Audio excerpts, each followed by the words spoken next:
வேலூர் காட்பாடியில் அமைச்சர் துரைமுருகனின் இல்லத்தின் முன்பாக திமுக பிரமுகர்கள் மோதிக்கொண்ட சம்பவம் பரபரப்பை ஏற்படுத்தியுள்ளது. அண்மை செய்தியாக பார்த்துக் கொண்டிருக்கின்றோம். மேலும் கூடுதல் விவரங்களை நமது செய்தியாளர் பிரகாஷ் வழங்க கேட்கலாம். பிரகாஷ், இந்த மோதலுக்கான காரணம் என்ன? கூடுதல் விவரங்கள். வணக்கம் ராம்குமார். நேற்று அமைச்சர் துரைமுருகன் அவருடைய இல்லத்திற்கு, காட்பாடி இல்லத்திற்கு வந்திருந்தார். 20 நாட்களுக்கு முன்பாக இருந்து அவர் தொடர் வேலையின் காரணமாகவும் அடுத்த சட்டமன்ற கூட்டத்தோடு ஆரம்பித்ததினாலும் அந்த பணியின் காரணமாக அவருக்கு காட்பாடி வருவதற்கான வாய்ப்பு இல்லாததால் நேற்று வந்திருந்த அவரை சந்திப்பதற்காக கட்சி சேர்ந்த பிரமுகர்கள் மற்றும் பொதுமக்கள், அரசு அதிகாரிகள், கல்வி நிறுவனத்தை சேர்ந்தவர்கள் என பல்வேறு மக்கள் அவருடைய இல்லத்தில் குவிந்து வண்ணம் இருந்தனர். அவரை சந்தித்து அவருக்கு பொங்கல் வாழ்த்து தெரிவித்திருந்தனர்.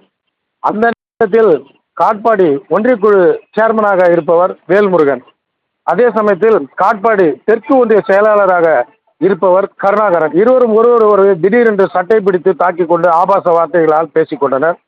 அந்த நேரத்தில் அங்கிருந்த கூடியிருந்த கட்சிக்காரர்கள் அவர்களை கலைத்து பிரித்து அழைத்து சென்று அமைதியாக அமைச்சரின் இல்லத்தில் உட்கார வைத்தனர்.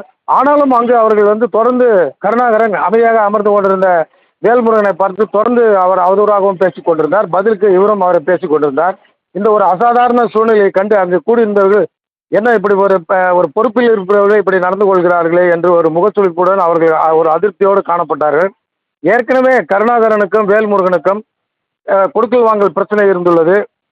கடந்த உள்ளாட்சி தேர்தலின் போது சுமார் 1 கோடி ரூபாய் கருணாகரன் வேல்முருகனிடமிருந்து கருணாகரன் பெற்றிருந்ததாகவும் அது திருப்பி செலுத்துவதில் அவர்களுக்கு இருவருக்கும் தகராறு இருந்ததாகவும் சுமார் 70 லட்சம் ரூபாய் வரையில் பணம் திருப்பப்பட்டதாகவும் மீதமுள்ள 30 லட்சம் ரூபாயை கேட்டபோது கருணாகரன் வேல்முருகனை தாறுமாறாக பேசியதாகவும் கூறப்படுகிறது. இந்த பிரச்சனையை அமைச்சரிடம் சென்று அமைச்சர் அவர்கள் இருவரையும் எச்சரித்து அனுப்பியதாகவும் கூறப்படுகிறது.